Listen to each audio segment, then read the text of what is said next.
नमस्कार, बहुत स्वागत है आपका। मैं हूं रीनू। सबसे पहले बात करेंगे भगवान भोले का प्रिय सावन का महीना आज से शुरू हो गया है। शिव जी के मंदिर सज गए हैं। भोलेनाथ का पूजन करने के लिए मंदिरों में भक्तों का तांता लगा है और इस बार सावन के महीने में कुल 4 सावन सोमवार पड़ने हैं। यूं तो महादेव की पूजा साल भर पूरे भक्ति भाव से की जाती है, लेकिन सावन की बात ही कुछ और होती है। सावन को भोलेनाथ का महीना कहते हैं और इसके चलते भक्तों का पूरा प्रयास होता है कि वे अपने आराध्य शिव को प्रसन्न करें।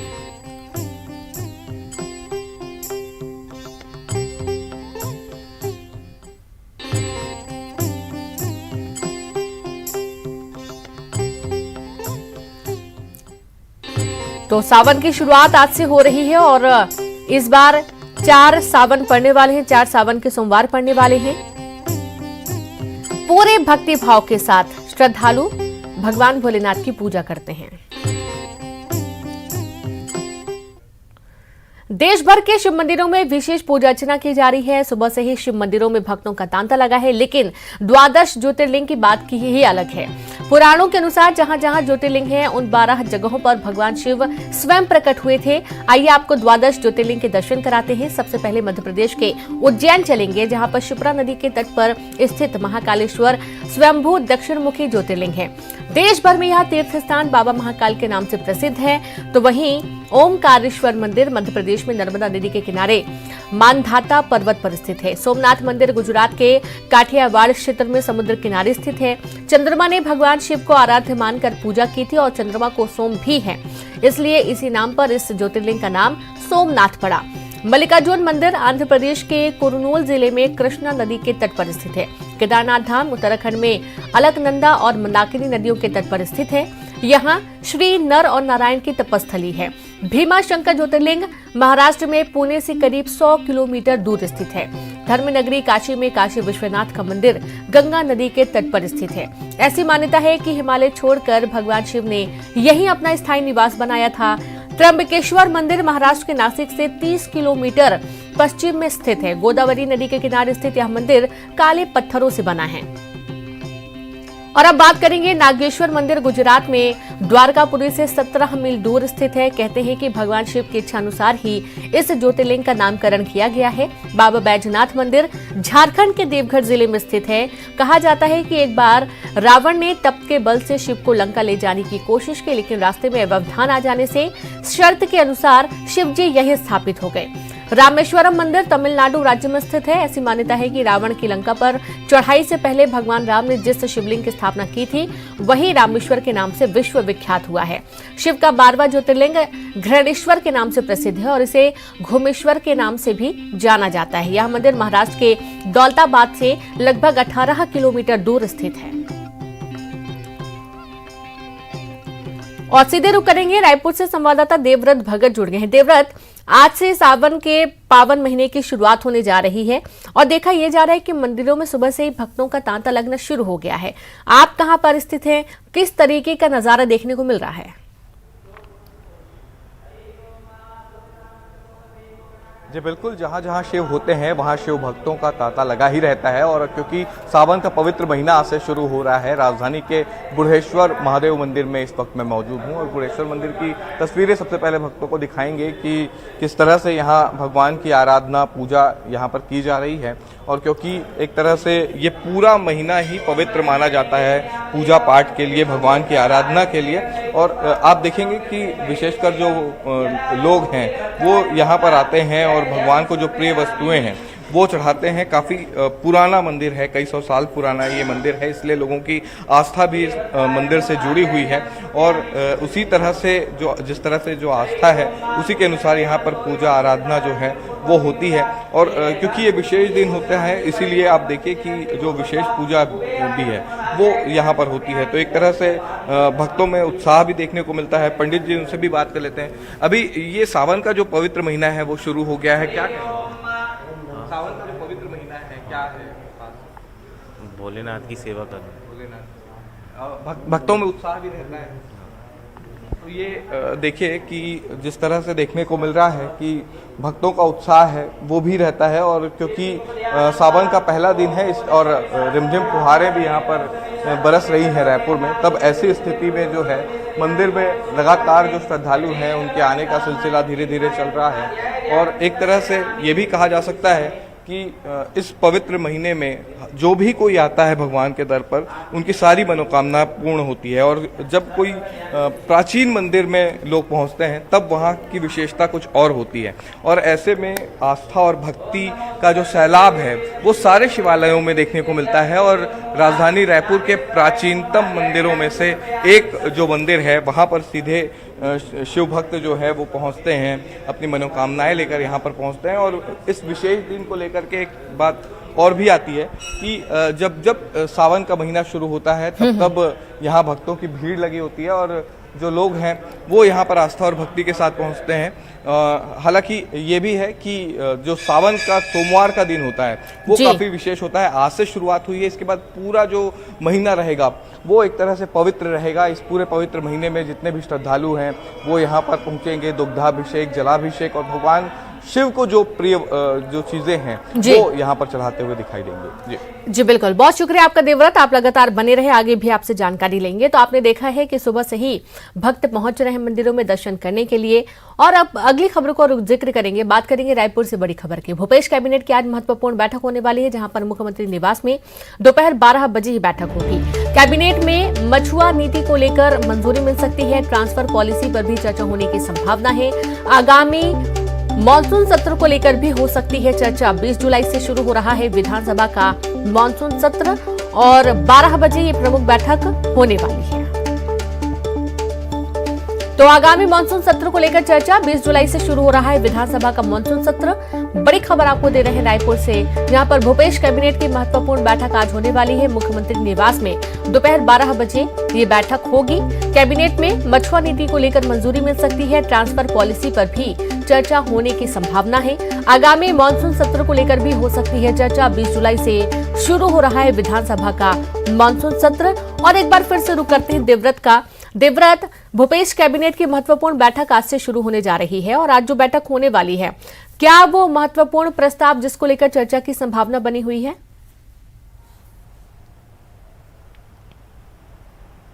जी, क्योंकि आज कैबिनेट की महत्वपूर्ण बैठक है, दोपहर 12 बजे मुख्यमंत्री निवास में ही ये बैठक होने जा रही है।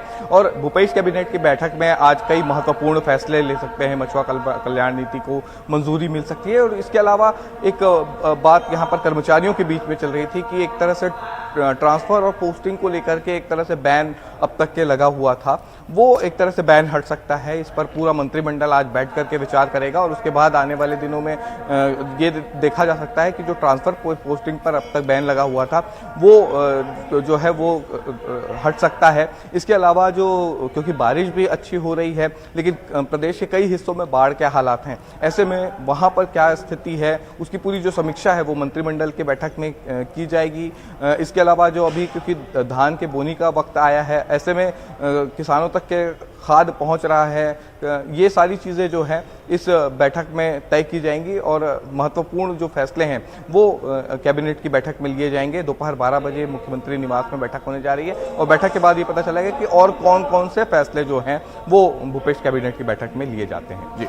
जी बिल्कुल, बहुत शुक्रिया आपका देवव्रत जानकारी के लिए। तो आज होने वाली बैठक में कई महत्वपूर्ण मुद्दों को लेकर चर्चा की संभावना है। सरगुजा वासियों का सालों का इंतजार आज खत्म हो गया है। जिले के निवासियों की अंबिकापुर नई दिल्ली ट्रेन की मांग पूरी हो गई और आज से अंबिकापुर दिल्ली ट्रेन सेवा का शुभारंभ किया जा रहा है। बता दें कि कई सालों से अंबिकापुर से सीधे दिल्ली के लिए ट्रेन शुरू करने की मांग की जा रही थी। अब अंबिकापुर को ट्रेन मिल गई है। सरगुजा सांसद और केंद्रीय जनजातीय राज्य मंत्री रेणुका सिंह ट्रेन को हरी झंडी दिखाएंगे और साथ ही रेल मंत्री अश्विनी वैष्णव भी ऑनलाइन माध्यम से हरी झंडी दिखाकर इसकी शुरुआत करने वाले हैं।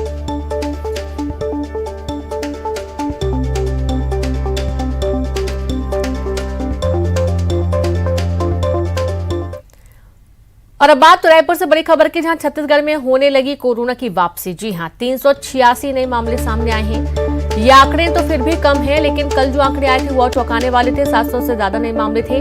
218 मरीज स्वस्थ होने के बाद डिस्चार्ज हुए। राजधानी रायपुर में सबसे ज्यादा 95 नए मरीज सामने आए हैं। तो एक बार फिर से कोविड की वापसी हो रही है और आप ये देखिए कि कोरोना की वापसी के दौरान सैकड़ों की संख्या में रोजाना नए मामले सामने आ रहे हैं। जिनमें सबसे ज्यादा जो प्रभावित जिले हैं वो है राजधानी रायपुर और दूसरा दुर्ग, जहां पर सर्वाधिक नए कोविड के केस देखने को मिलते हैं।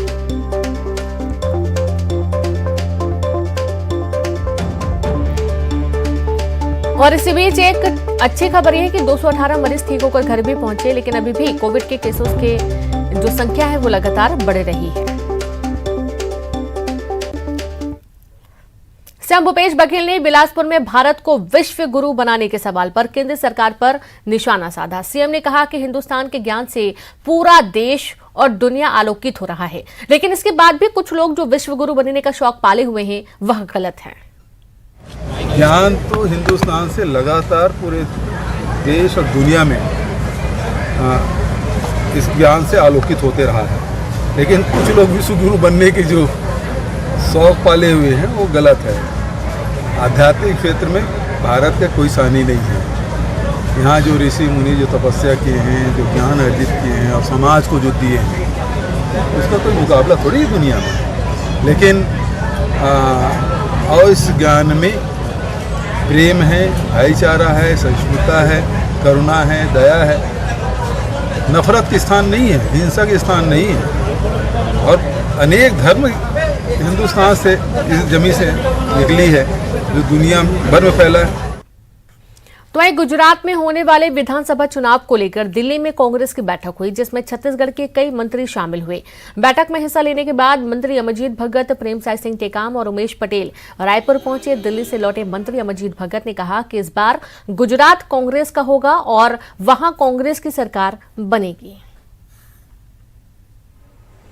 समय गुजरात मॉडल का पूरे हिंदुस्तान में बात कर रहे थे, वहाँ हवा निकला हुआ है। बारिश में सैकड़ों गांव डूबे हुए हैं, हजारों लोग बेघर हो गए हैं।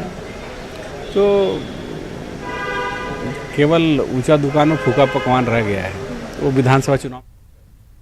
तो वहीं एनडीए की तरफ से राष्ट्रपति पद के उम्मीदवार द्रौपदी मुर्मू 15 जुलाई को छत्तीसगढ़ दौरे पर आ रही हैं, जिसको लेकर बीजेपी ने तैयारियां शुरू कर दी हैं।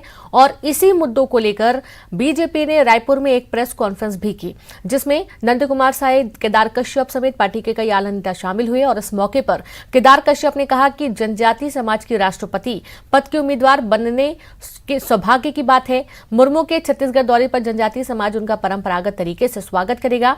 द्रौपदी मुर्मू को हर पार्टी से जोरदार समर्थन मिल रहा है। हम सबके लिए बड़े सौभाग्य का विषय है कि 15 तारीख शुक्रवार के दिन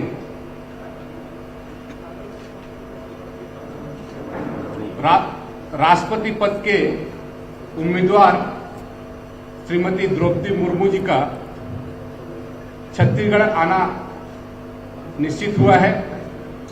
हम सभी उनका हार्दिक अभिनंदन करते हैं, स्वागत करते हैं। और पूरा जनजातीय समाज उनके छत्तीसगढ़ आने से लेकर के बहुत ज्यादा हमारे समाज में उत्साह है, जोश है। बड़े उल्लास के साथ में उत्सव के रूप में उनका स्वागत किया जाएगा, अभिनंदन किया जाएगा पारंपरिक रूप से। और हम सबके लिए बड़े सौभाग्य की बात है कि आज हमारे जनजातीय समाज से हमारे एक आदिवासी बेटी आज देश के सर्वोच्च पद पे पहुंच रही है। और कोरबा से बड़ी खबर, जहां 4 दिवसीय कोरबा दौरे पर आए केंद्रीय मंत्री गिरिराज सिंह का बीजेपी कार्यकर्ताओं ने स्वागत किया। एनटीपीसी गेस्ट हाउस में रुके हैं मंत्री गिरिराज सिंह। केंद्र की योजनाओं की करेंगे समीक्षा, विकास कार्यों का लेंगे जायजा। बीजेपी कार्यकर्ताओं की बैठक लेंगे केंद्रीय मंत्री गिरिराज सिंह। तो जैसा कि आपको मालूम है कि लगातार छत्तीसगढ़ के दौरे पर बीजेपी के जो बड़े चेहरे हैं वो नजर बनाए हुए हैं। और इसी बीच केंद्र की योजनाओं की समीक्षा करते हुए आज कोरबा में महत्वपूर्ण बैठकें लेंगे केंद्रीय मंत्री गिरिराज सिंह। बड़ी खबर कोरबा से।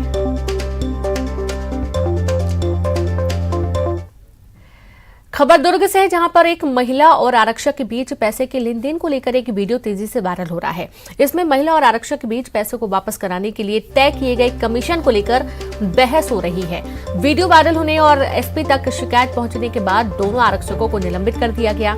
आपको बता दें कि पीड़ित महिला थाने में शिकायत करने पहुंची थी कि एक व्यक्ति उसके 7,50,000 रुपए नहीं लौटा रहा है। महिला का आरोप है कि शिकायत करने के पहले ही दोनों आरक्षकों ने उससे संपर्क किया और रिपोर्ट लिखवाने पर कानूनी दांव पेच की बात कहते हुए उसे डराया। इसके बाद उन्होंने महिला को पैसे दिलाने के एवज में 10% कमीशन लेने की बात कही, जिसके बाद आरक्षक ने उस व्यक्ति से महिला को 3.5 लाख भी दिलवाई और कमीशन के 40,000 रुपए लिए। इसके बाद महिला ने एसपी से शिकायत कर दी। शिकायत के बाद एसपी ने दोनों आरक्षकों को निलंबित कर दिया।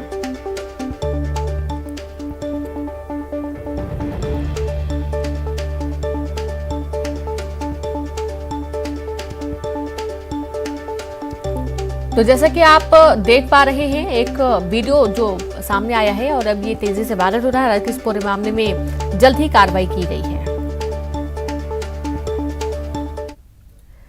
खबर रायपुर से, जुए के अड्डे पर पुलिस का छापा। जुआ खेलते रंगे हाथों पकड़ाए 8 जुआरी, 4,07,000 और 10 मोबाइल जब्त किए गए हैं। 3 कार को भी पुलिस ने जब्त किया है। खुटेरी के फार्म हाउस में खेल रहे थे जुआ। मंदिर हसौद पुलिस ने कार्रवाई की है। तो जुआ खेलते रंगे हाथों 8 जुआरियों को पकड़ा गया है। जुए के अड्डे पर पुलिस ने छापा मारा और 8 जुआरियों को गिरफ्तार किया है। 4,07,000, 10 मोबाइल बरामद किए गए हैं। 3 कार को भी पुलिस ने जब्त किया है। खुटेरी के फार्म हाउस में जुए का फड़ चल रहा था। मंदिर हसौद पुलिस ने कार्रवाई की है।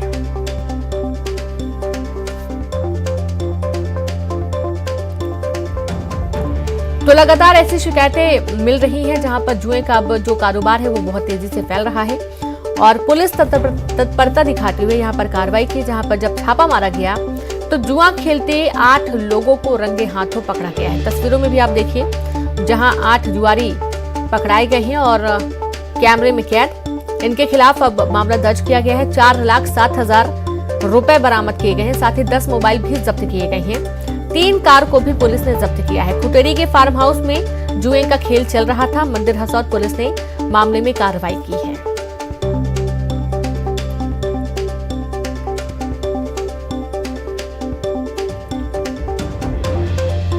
तो खबर रायपुर से है, जुआ खेलते 8 जुआरियों को पुलिस ने पकड़ा है। जुए के अड्डे पर पुलिस ने छापेमार कार्रवाई की है।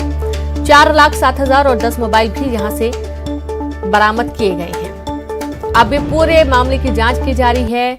अब ये जो आरोपियों को पकड़ा गया है इनसे पूछताछ की जा रही है कि आखिरकार कितने लंबे वक्त से यहाँ पर जुए का फड़ चल रहा है, कौन कौन लोग हैं जो कि यहाँ पर जुआ खेलने के लिए आते हैं और कितना बड़ा ये नेटवर्क है।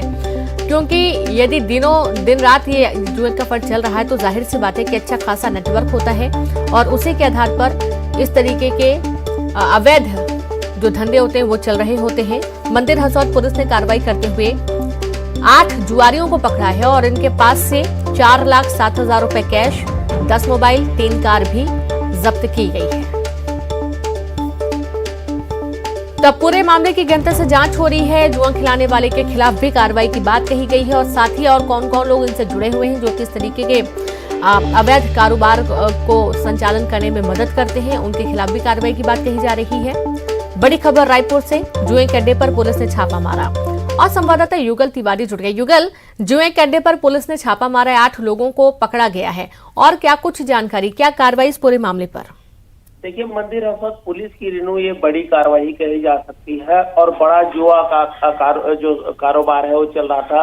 और जैसे पुलिस को मुखबिर से सूचना मिली मंदिर हसौद पुलिस को, तो उसने देर रात जो है सभी 8 आरोपियों को गिरफ्तार किया है।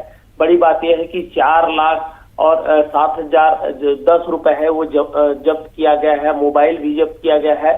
साथ ही साथ इससे अंदाजा लगाया जा सकता है कि बड़े जुआरी थे, कार में भी आए थे और 3 कार को भी जब्त किया है। इस तरह से ग्रामीण अंचलों में बड़ा जुआ का खेल का जो कारोबार चल रहा था, रैकेट चल रहा था, उसको पुलिस ने ध्वस्त करते हुए सभी 8 आरोपियों को गिरफ्तार किया है। जुआ एक्ट के तहत कार्रवाई की है। इस तरह से पुलिस ने कहा है कि जब भी इस तरह की जो सूचना मिलेगी या फिर जुआरियों पर लगातार अंकुश लगाया जाएगा। जी रिनो। जी बहुत शुक्रिया आपका युगल तमाम जानकारी के लिए। तो अब अंकुश लगाए जाने के बाद पुलिस कह रही है छत्तीसगढ़ के उन शासकीय कर्मचारी अधिकारियों को उस वक्त राज्य सरकार ने बड़ा तोहफा दिया जब मुख्यमंत्री भूपेश बघेल ने 9 मार्च को नवीन अंशदायी पेंशन योजना के स्थान पर 1 नवंबर 2004 से पुरानी पेंशन योजना बहाल करने का ऐलान किया। खास रिपोर्ट देखिए। 9 मार्च 2022 को मुख्यमंत्री भूपेश बघेल ने विधानसभा में पुरानी पेंशन बहाली का ऐलान कर कर्मचारी अधिकारियों को बड़ा तोहफा दिया, जिसका प्रकाशन राजपत्र में 11 मई 2022 को किया गया। राज्य सरकार की ओर से जारी नई अधिसूचना के मुताबिक नवीन अंशदायी पेंशन योजना के अंतर्गत शासकीय सेवकों के वेतन से की जा रही 10% की मासिक अंशदान कटौती 1 अप्रैल 2022 से समाप्त कर दी गई। साथ ही सामान्य भविष्य निधि नियम के अनुसार मूल वेतन का न्यूनतम 12% कटौती की जा रही है। भविष्य में पेंशन नहीं मिलने से कर्मचारी अधिकारी नाराज थे। छत्तीसगढ़ की भूपेश बघेल सरकार ने शासकीय कर्मियों की उस तकलीफ को समझा। पुरानी पेंशन को लेकर मुख्यमंत्री भूपेश बघेल की दूरगामी सोच का ही परिणाम है कि रिटायर मृत हुए कर्मचारियों के प्रकरणों में भी पुरानी पेंशन योजना अनुरूप पात्र शासकीय सेवक परिवारों को लाभ देने का ऐलान किया है। सरकार की इस सकारात्मक सोच को लेकर संसदीय कार्य मंत्री रविंद्र चौबे कहते हैं, हिंदुस्तान में कोरोना काल में कर्मचारियों का वेतन की कटौती की गई थी। छत्तीसगढ़ एकमात्र राज्य है जहां उनकी वेतन की कटौती नहीं की गई। पूरे देश में पेंशन के बारे में पुरानी पेंशन की मांग जा रही है, लेकिन आदरणीय मुख्यमंत्री भूपेश बघेल एक हमारे छत्तीसगढ़ पहला सरकार है जो कर्मचारियों के पेंशन का पुरानी पेंशन योजना लागू करने की घोषणा की है। साल 2018 में गढ़बो नवा छत्तीसगढ़ के स्लोगन के साथ कांग्रेस की सरकार सत्तासीन हुई और मुख्यमंत्री भूपेश बघेल नवा छत्तीसगढ़ गढ़ने के लिए एक के बाद एक काम किए जा रहे हैं, जिसमें पुरानी पेंशन लागू करना भी शामिल है। और शायद यही वजह है कि अब लोग कहने लगे हैं कि मेरा प्रदेश बदल रहा है और आगे बढ़ रहा है। और इसी के साथ इस बुलेटिन में इतना ही। नमस्कार।